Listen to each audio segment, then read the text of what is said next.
பரலோகத்தில் இருக்கிற என் பிதாவின் சித்தத்தின்படி செய்கிறவனே அல்லாமல் என்னை நோக்கி கர்த்தாவே கர்த்தாவே என்று சொல்லுகிறவன் அதில் பிரவேசிப்பதில்லை என்று இயேசு சொன்னார். ஒரு மனுஷன் தேவனுக்குள் கிறிஸ்துவுக்குள் வந்த பிறகு, அதாவது ரட்சிக்கப்பட்ட பிறகு, இயேசுவை ஏற்றுக்கொண்ட பிறகு, அவனுடைய வாழ்க்கையிலே 2 சிந்தைகள் உண்டாகிறது. ஒன்று மாமிச சிந்தை, இன்னொன்று ஆவியின் சிந்தை. மாமிச சிந்தை என்பது அது ஏற்கனவே அவருடைய ஜென்ம சுபாவத்தோடு ஒட்டி இருக்கிற ஒன்று. அது எல்லாருக்கும், உலகத்தில் இருக்கிற அனைத்து மக்களுக்கும் உண்டு.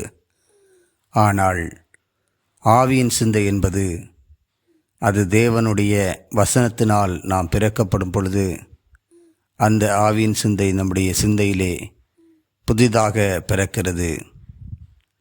நாம் மறுபடியும் சிருஷ்டிக்கப்பட்டு புதிதாக ஆண்டவருக்குள் பிறக்கும் பொழுது இந்த சிந்தை தேவனால் கொடுக்கப்படுகிறது. இந்த ஆவியின் சிந்தை, ஆவிக்குரிய சிந்தை, அது தேவனுடைய சித்தத்தை நமக்கு வெளிப்படுத்துகிறது. ஆவியின் சிந்தை ஜீவனும் சமாதானமாம் என்று சொல்லப்பட்டிருக்கிறது. மாமிச சிந்தை மரணம் என்று சொல்லப்பட்டிருக்கிறது. நாம் தேவனுடைய சித்தத்தை செய்ய வேண்டுமானால் இந்த ஆவியின் சிந்தையிலே நடக்க வேண்டும். ஆவிக்குரியவைகளை சிந்திக்க வேண்டும். தேவனுடைய சித்தத்தை நாம் செய்ய வேண்டும். அப்பொழுதுதான் நாம் பரலோக ராஜ்யத்துக்குள் கடந்து செல்ல முடியும். தேவனை நாம் தரிசிக்க முடியும். ஆனால் மாம்ச சிந்தையில் இருக்கும் பொழுது நாம் தேவனுக்கு பகைஞராக இருக்கிறோம். தேவனுக்கு பகைஞர் என்றால் தேவனுக்கு எதிரிகள். அந்த ஆவியின் சிந்தைக்குள் வராத வரைக்கும் தேவனுக்கு எதிரிகள்தான். அவர்கள் ரட்சிக்கப்பட்டிருந்தாலும், யாராயிருந்தாலும், தேவனுடைய பிள்ளையாயிருந்தாலும், மாம்ச சிந்தை என்பது தேவனுக்கு விரோதமான பகையாக இருக்கிறது.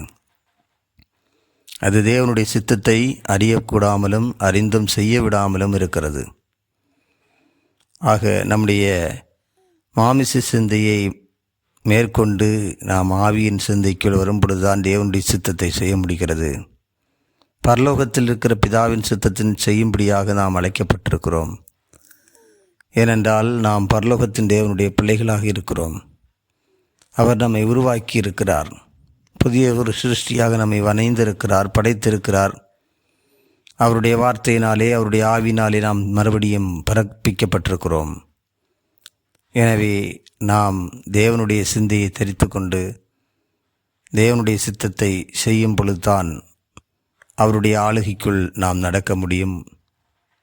நிச்சயமாக தேவன் இந்த வார்த்தைகளால் நம்மை ஆசீர்வதிப்பார். ஆமென்.